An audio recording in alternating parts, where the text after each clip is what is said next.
Okay, hello everyone. We're going to get started in about a minute for today's webinar.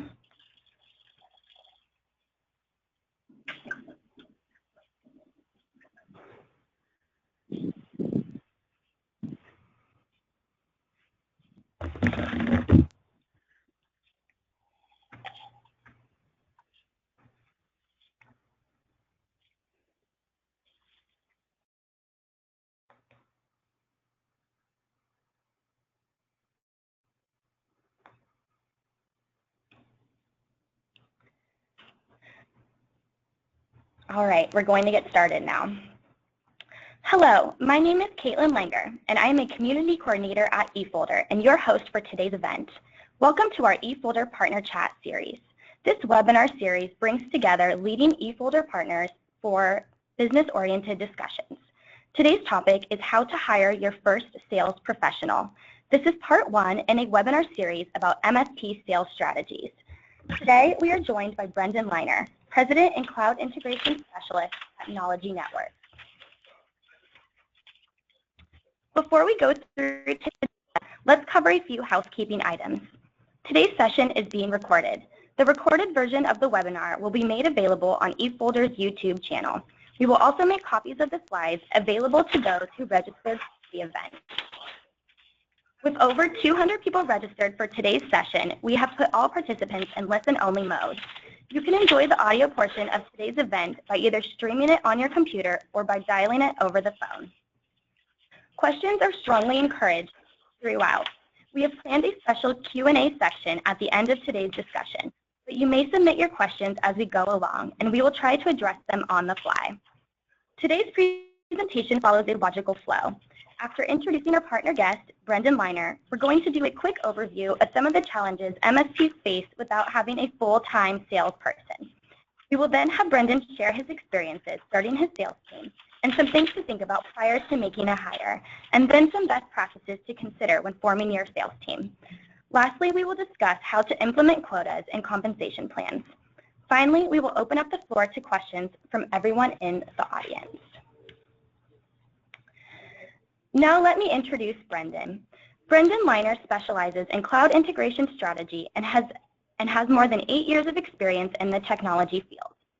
In addition, Brendon has a strong sales background, which has allowed him to grasp the fundamentals and successfully implement a sales strategy into his own business, Nology Networks.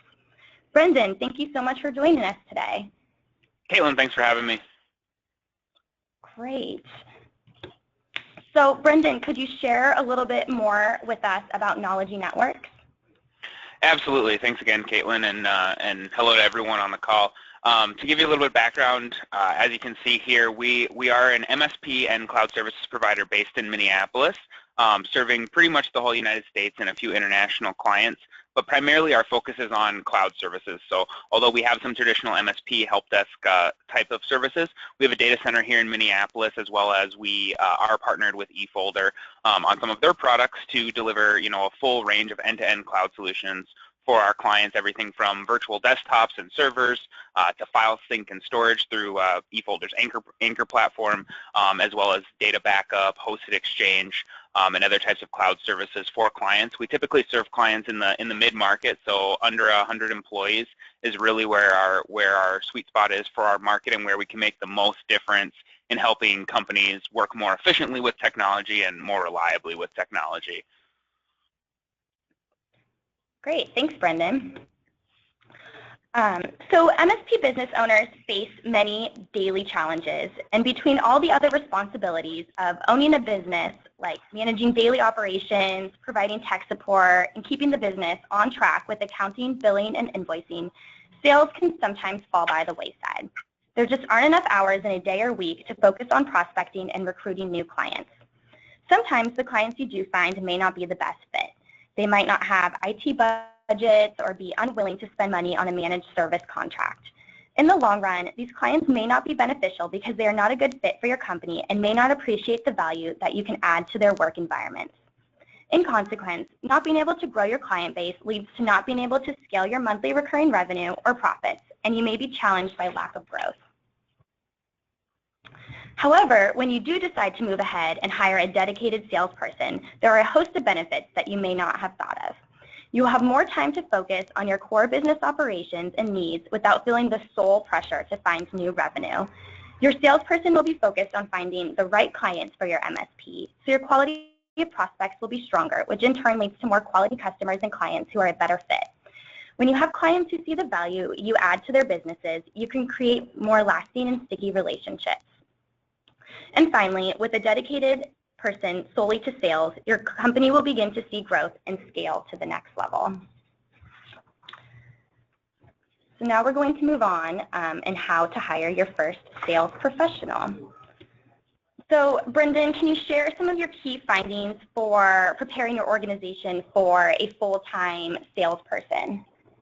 Absolutely, and I can speak from the wisdom of mistakes, of which I've made many in this process. So hopefully some other people on this call can learn from those. But I would say, in terms of being, knowing when you're ready for a sales professional, it really comes down to having your systems and having all of your products and services and all of your standard operating procedures essentially very systematized. A mentor that I have in the business world, taught me a very valuable lesson, and the lesson that he taught me about 5 years ago when I was kind of in the fly by the seat of your pants mode, was to build your business like you're going to franchise it.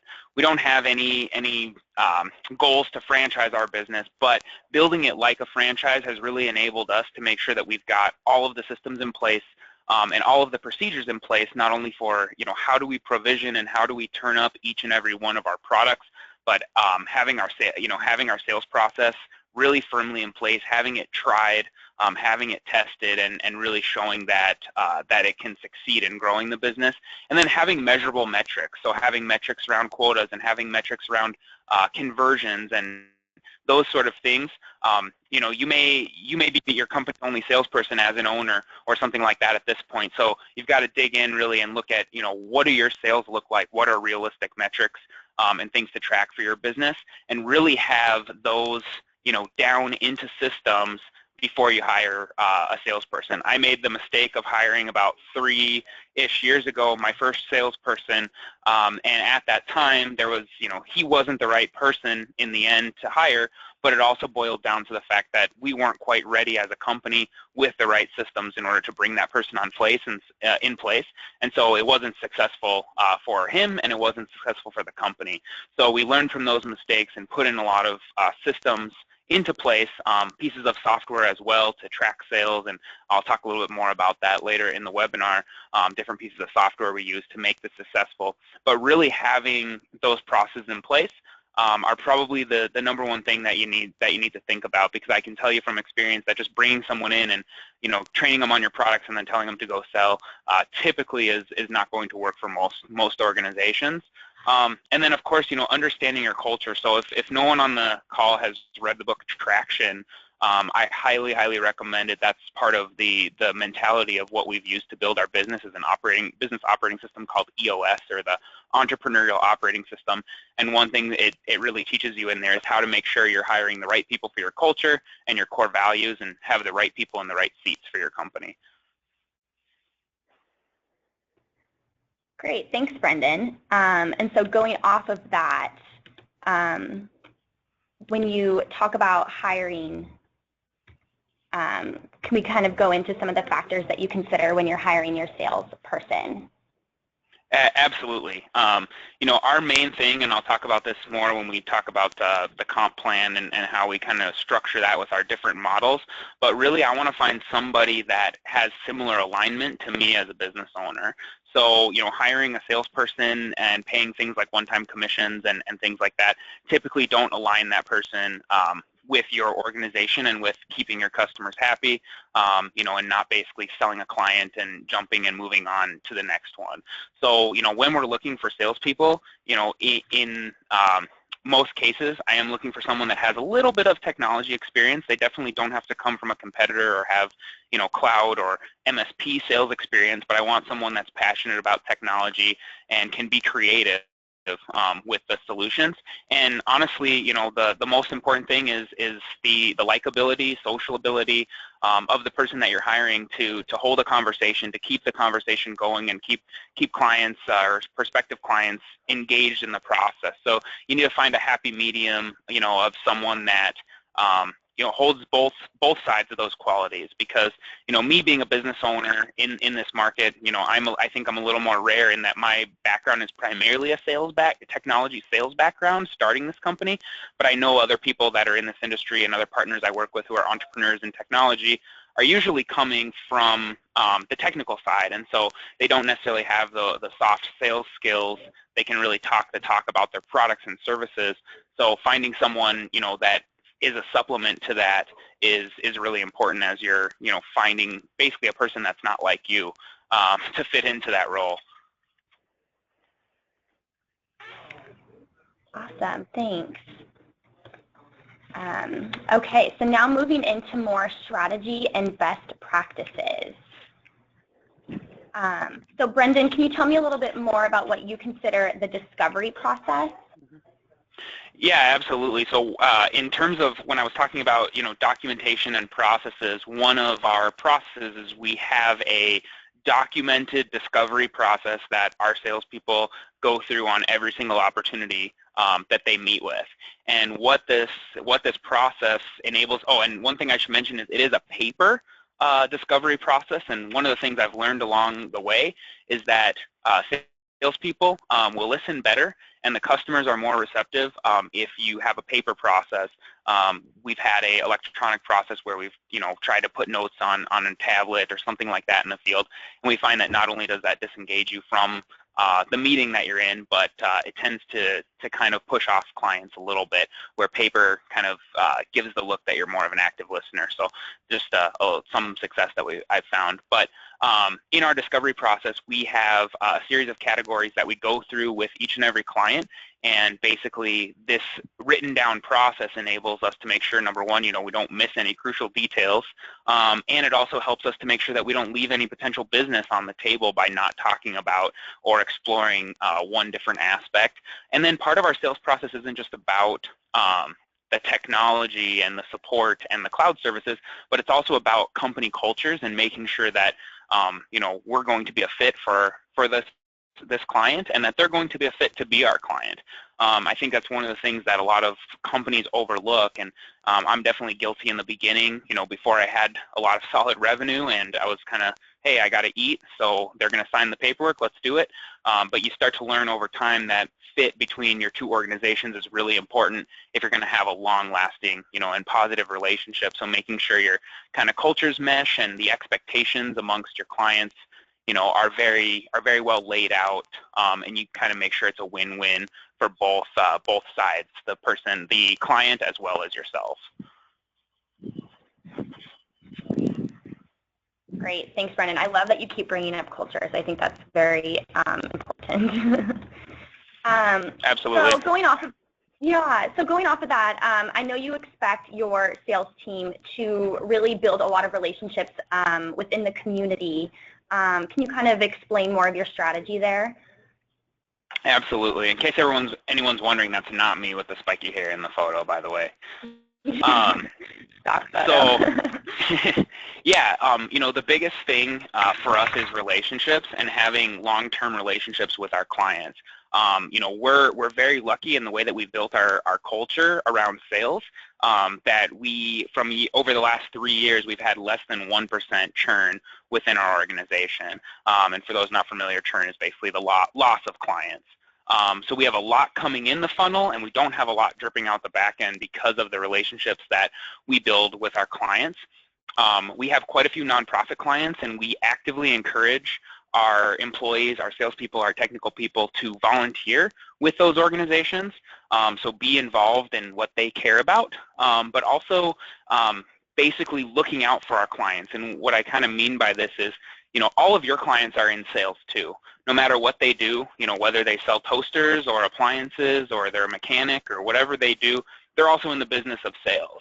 And so I'm constantly out in the field talking to my clients, talking to my prospective clients, and also thinking about my clients and how I can refer them business. So I may meet with a potential client who is also a fit, to be a client of my client, and making sure that I'm not only connecting those people, but just staying relevant in the relationships. And when I come across, pertinent information that maybe would be helpful to one of my clients or something that I just found interesting, passing that information along, and giving yourself a reason to interact with your clients other than just them calling into the help desk, or them calling you to talk about their bill, or wanting to change or add and remove services, to talk about things on a different level. You might set up, one of the things that we do to build relationships, which is really easy, is set up Google alerts on the names of your clients, set up Google alerts on the industries of your clients. So that way, if if you have clients in the banking industry like we do, maybe there's a new regulation, or maybe there's something happening in your community with banks, or maybe one of your clients is doing a fundraiser, or other types of community work. It gives you a reason to reach out to them other than talking about IT. Great, thanks. I love that about Google Alerts. That's very clever. So part of having a sales team and a salesperson is establishing your sales cycle. So Brendon, can you kind of talk about your sales cycle for Nology Networks? Yeah, our typical cycle is 60 to 90 days for most new clients that we're working with. Of course, there's always outliers to both sides of that.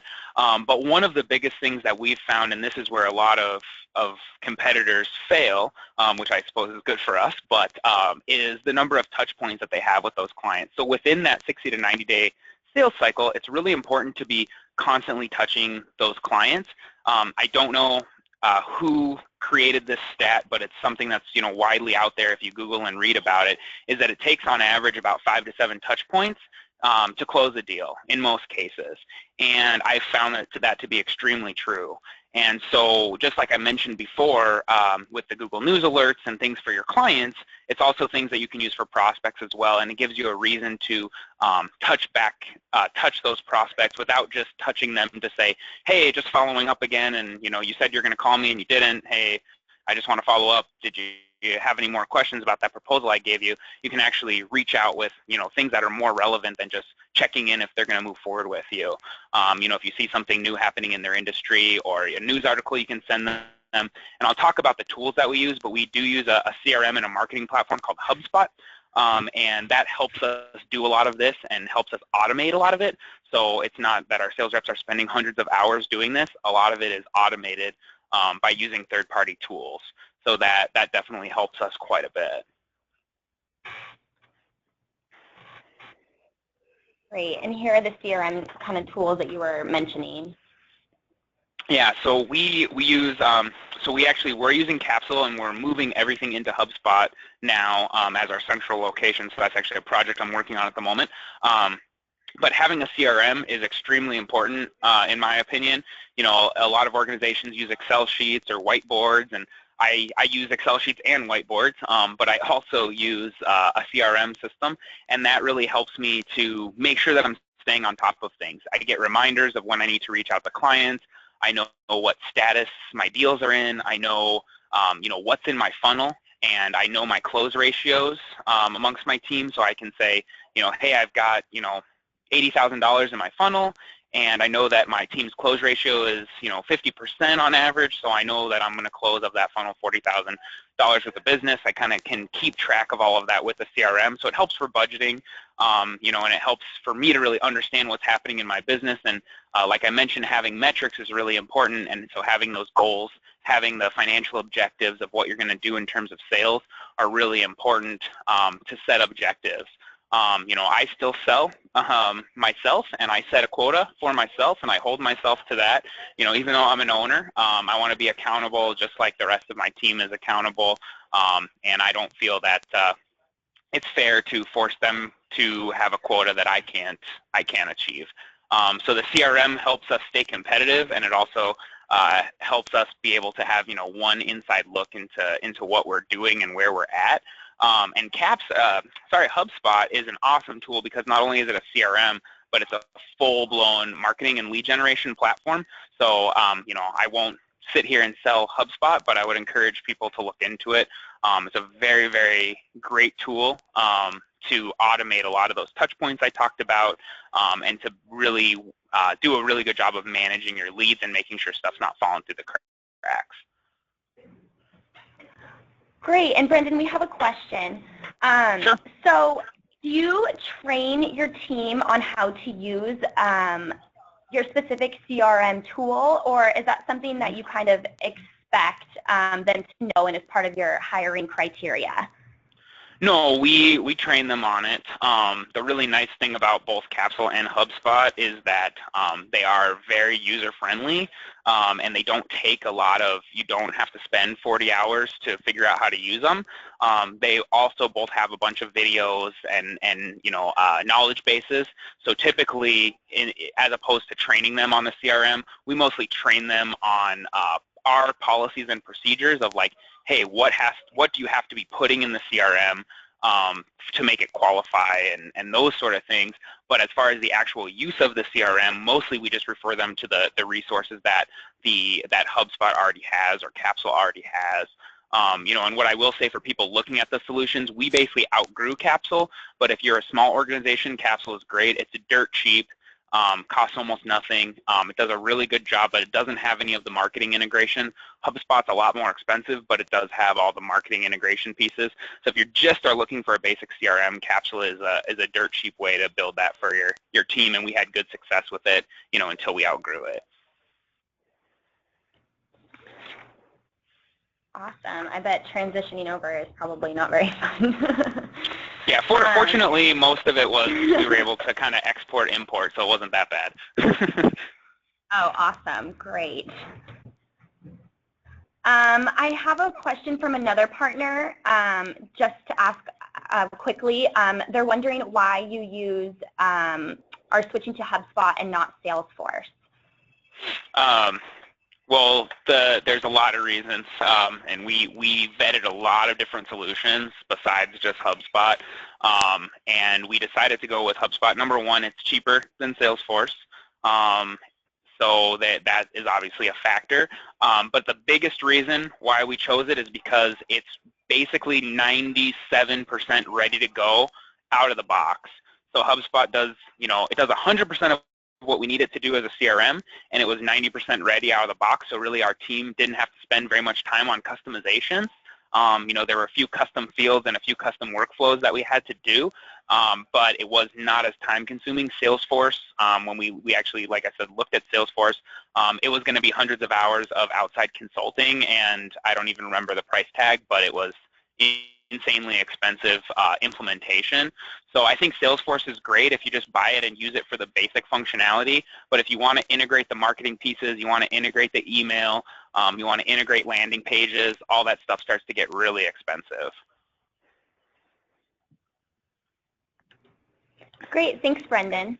And I want to encourage everyone on the line as well to send in your questions, and we will address them as we go or towards the end at our Q&A session at the end of the discussion. Brendon, did you have anything else you wanted to touch on for CRM tools? No, not unless anyone else has questions. Okay, great. So I think a lot of people are wondering about the compensation plan, which is what we're getting to next. So can you talk about how you kind of design a quota for your sales team? Yeah, so we want to make sure, and one of the things that is really important is to make sure you have achievable quotas. Otherwise, you just frustrate your sales team and you have issues, and we've gone through that. So I base my quotas on what is reasonable based on the average size of a deal that we do. What is our volume in terms of how many deals are we typically doing. And when I first did this, I based this basically on me. So I took me as an owner and I said, I want my salespeople to do about 60% of what I can do. And that's kind of how I came up with the quota. And then of course that's a floating thing. It doesn't mean that it has to stay as that quota forever once you set it. So it definitely can change as things change within your organization.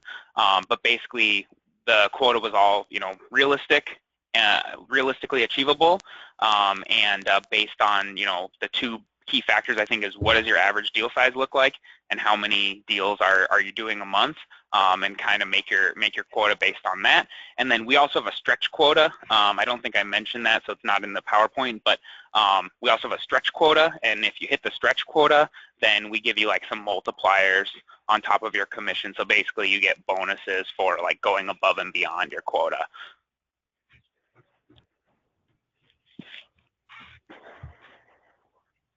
Great. So then with quota, you are designing your compensation plans for your sales team.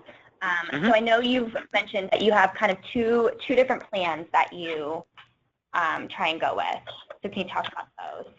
Yeah, so we have two different types of plans. We have, here they're referred to as the 1099 and the W-2. So the 1099 basically are not employees. They're basically, we call them sales agents. They may do other things besides sell our product. They may exclusively sell our product, or maybe they, are a firm that also sells phone systems or other types of things that are technology or non-technology related, and they have our products in their portfolio. Or some of them just sell our stuff, and they're basically, authorized agents of Nology, and they work on 100% straight commission. All our commissions are based on residuals. We don't have any one-time commissions. And that's to incentivize salespeople to stay engaged with their clients, grow with their clients, expand with their clients, and keep their clients happy.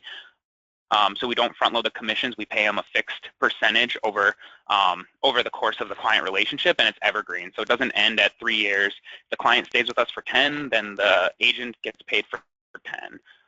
But the only downside, obviously, if you have 1099 people, is you can't hold them to a quota. So you can't give them a desk, all that good stuff. So those people are sometimes harder to manage because you really don't have any of the tools to tell them what to do. So otherwise you get in trouble with the IRS. So you basically can't get assigned quotas and things like that. So that's why we also have W-2 employee salespeople who make a base salary. Their evergreen residual commissions are still there, but they're a little less percentage-wise than the 100% commission people, because they do get a base salary, they do get health insurance, they do get IRA funding, that sort of stuff. So it's a loaded cost to us. So the percentages are a little smaller on the residual side.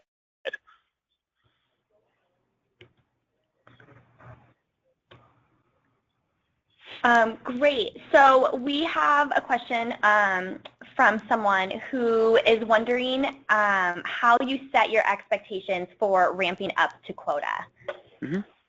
Yep. So we have a ramp program. It's 3 months. And basically we ramp the quota over 3 months. We expect salespeople to start selling out of the gate while they're training, while they're learning the products, to start prospecting and working on that stuff, from day one. So we do have a ramp quota. It goes 500, 1,000, 500, 1,000, 2,000, and then standard. So there is a ramp period for what their quota is for those first 3 months. Great. And then we have another question. Someone's wondering how you structure the base salary to go along with the commission. Whoever asked the question, let us know if you need clarification, because I'm not 100% sure exactly what you're looking for, but it's just a flat annual salary. We pay $25K, and that never changes, so we don't increase that. Basically, if someone wants a raise, then they can sell another account, and that gives them a raise. Great. And then just going off of that, we have one more question about some suggested commission percentages, and maybe what you found has been the most successful for you. Yeah, I mean, that's a hard one to answer because I don't know what people's margins look like, but what I would say is to if you can, incentivize based on revenue, which is how we incentivize. So our percentages are based on revenue. So if a client sells a $1,000 a month account, they get a percentage of the $1,000. The reason we did it that way is just we wanted things to be as simple as possible for salespeople to understand what they're going to get paid and what they're going to make. A lot of companies will say, oh, we're going to give you a percentage of profit or something like that, and a lot of companies don't do a good job of job costing, so they don't even know what their margins are on certain products. I know we were like that until recently. I highly say, make it as simple as possible so your employees know exactly what they're going to make on each deal. That's why we choose to do it as a percentage of revenue. And look at what's realistic based on your margins in terms of, a percentage to give away, or not give away, but to reward your salespeople. And I would imagine keeping it simple probably helps you or whoever's doing the bookkeeping for your company as well when determining how to pay out. Yeah, I guess I didn't mention that, but that's obviously a side effect is, if you start basing things off profit margins and this and that, then yeah, you better have a good bookkeeper.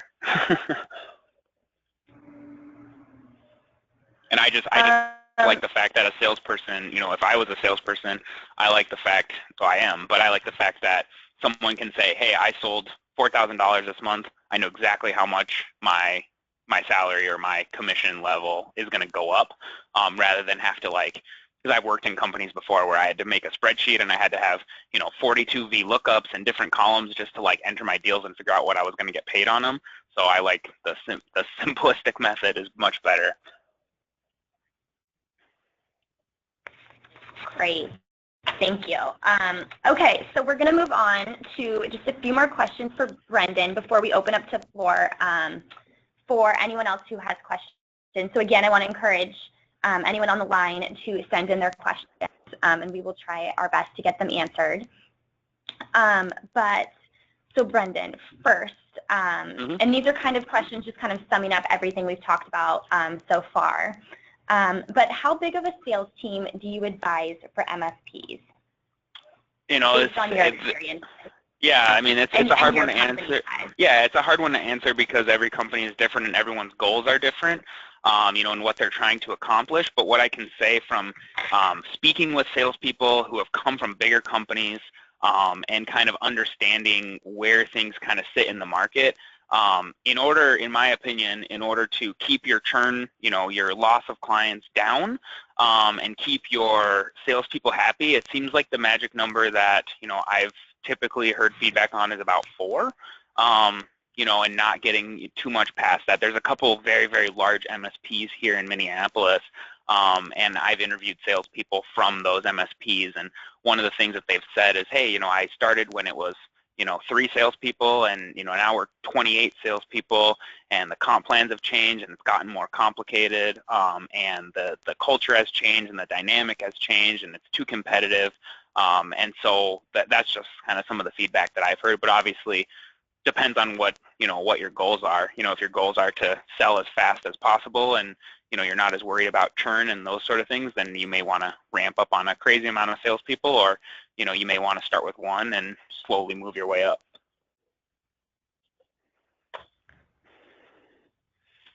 Great. So the next question is kind of about structuring your sales team. Have you ever tried to separate your sales team into product specialists, or does every salesperson on your team have complete product knowledge of the services and solutions that you are providing to your clients? Yeah, I won't say anyone ever has complete product knowledge, even I don't, but yeah, we don't silo people and dictate what they can and can't sell or make them specialists in one thing over another. That's why we have engineering staff. So, if we get into a sales opportunity that is very heavy on, some certain aspect of technology, then we'll have an engineer whose specialty may revolve around that, who can basically put on his sales engineer hat and go on appointments and help design the right solution based on their expertise. But we want our salespeople to be able to sell anything in our portfolio. Great. And do you provide some sort of product training when you hire them as well? Yep. Yeah, we absolutely do. We have a formal training, that again goes with having the right systems in place. We have a formal training program for all of our positions, sales and support and engineering and otherwise.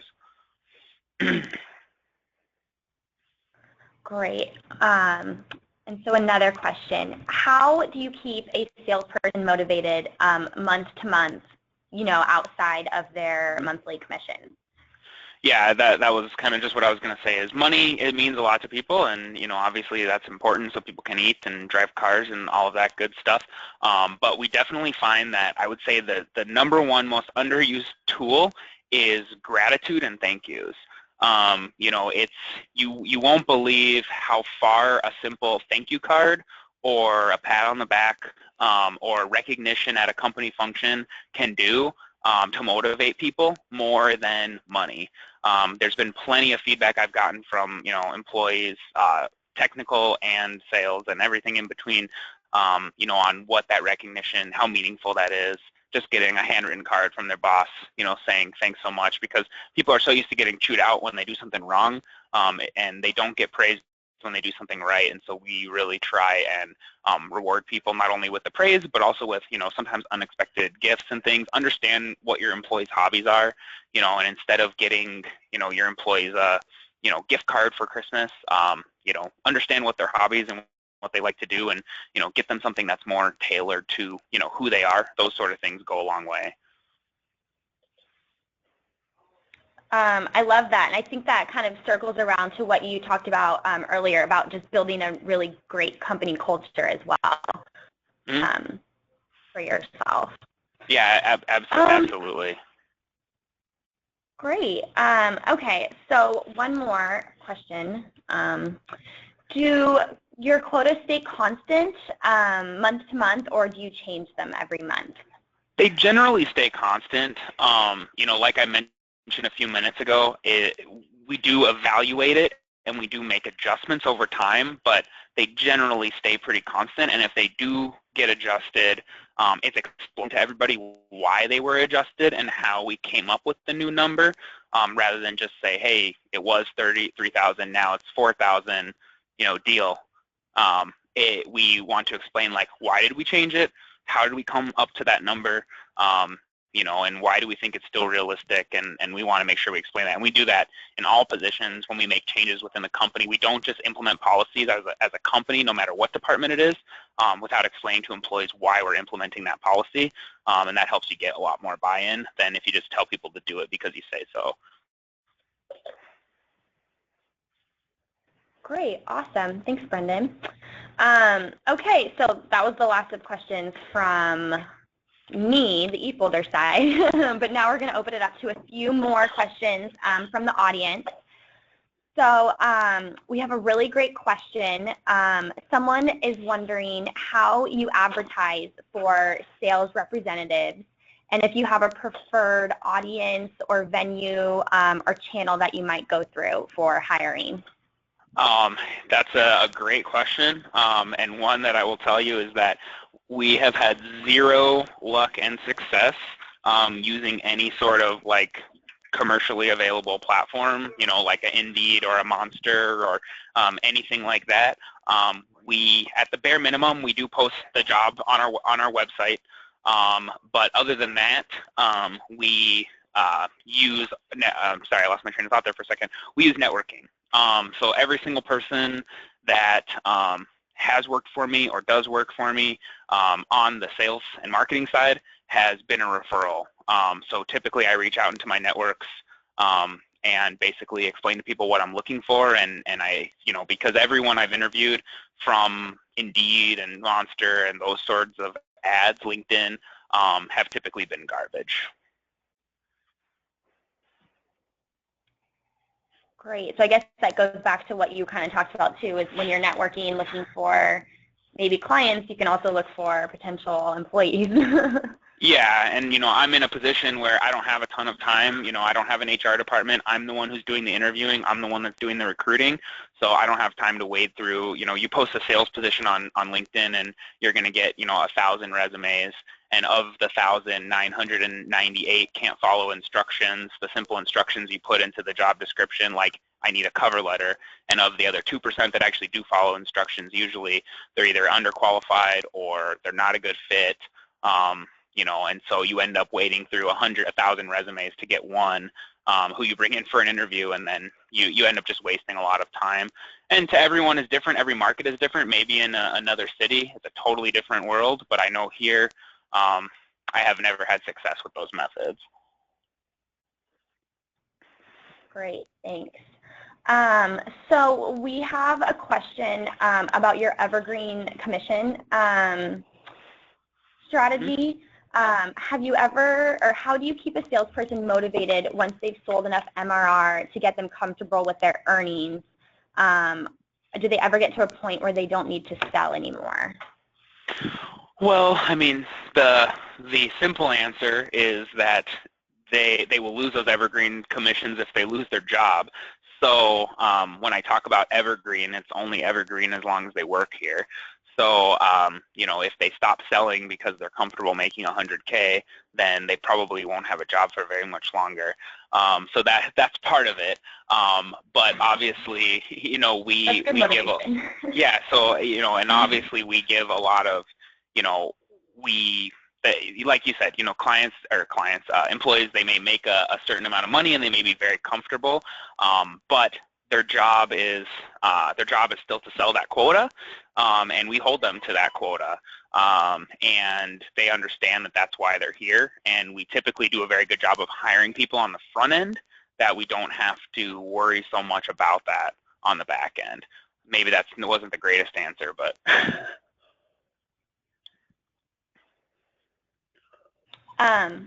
Yeah, no, that was great. We have a question kind of a little bit more about marketing. What marketing have you done that you feel like has given your team the best close ratios? Is there anything specific that maybe gets you a hotter lead than others? Mm-hmm. You know, one of the things that we utilize is landing pages. So I think, though, from a general marketing standpoint, that's very important. To have, you know, targeted landing pages to whoever your audience is that you're trying to target, whether that's healthcare, whether it's for a specific product, rather than just directing people like to your general website. So that has been good. But I will say, you know, the best close ratios, are always going to come from relationships.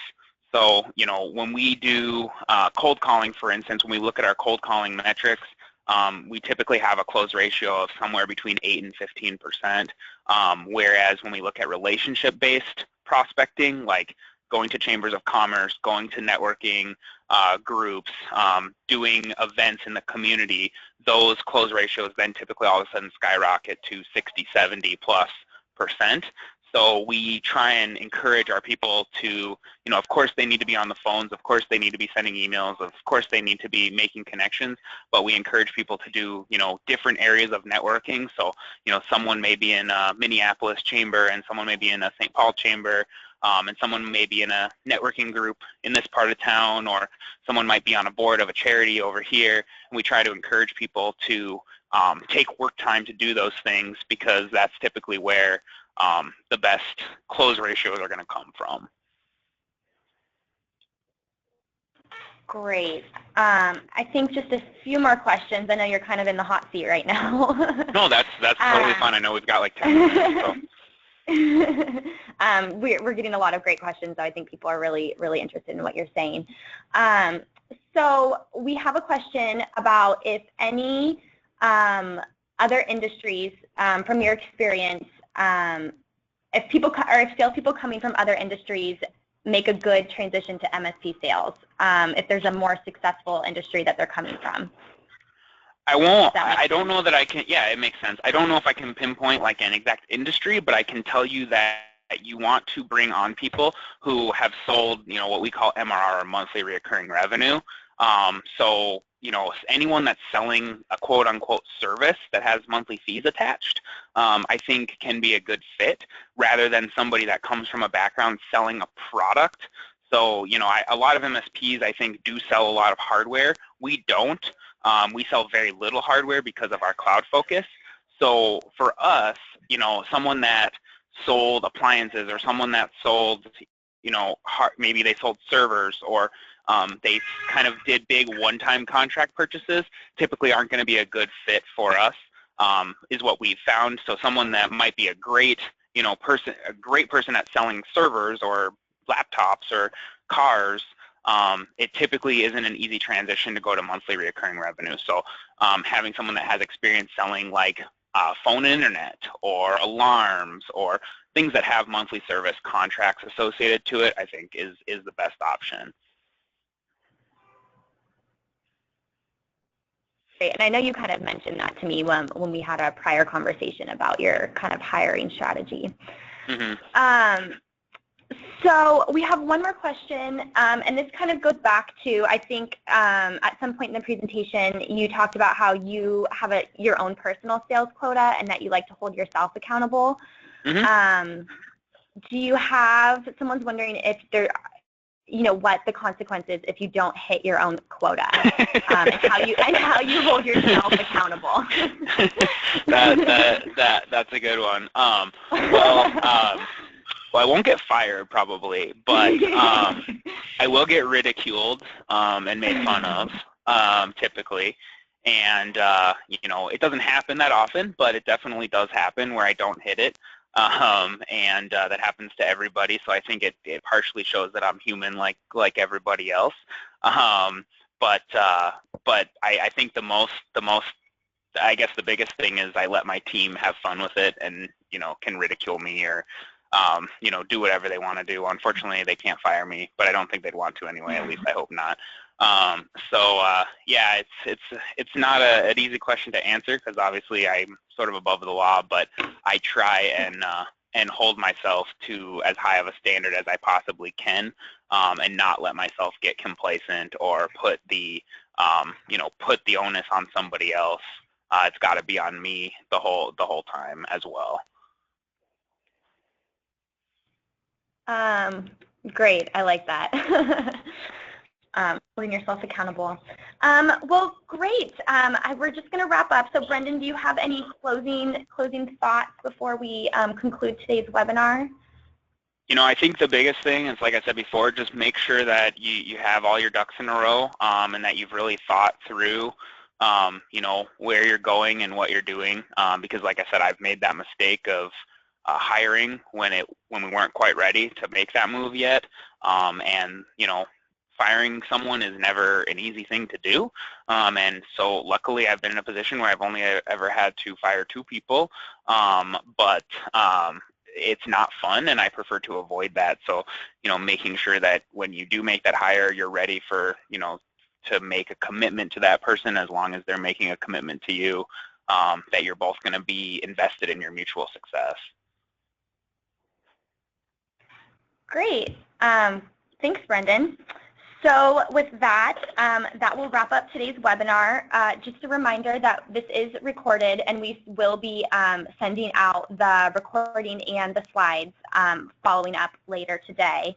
But thank you all for tuning in, and special thank you to Brendon. I think you have a lot of valuable experience and I'm really glad you got to share that. Yeah, thanks everybody. So thanks, and have a great weekend. Take care.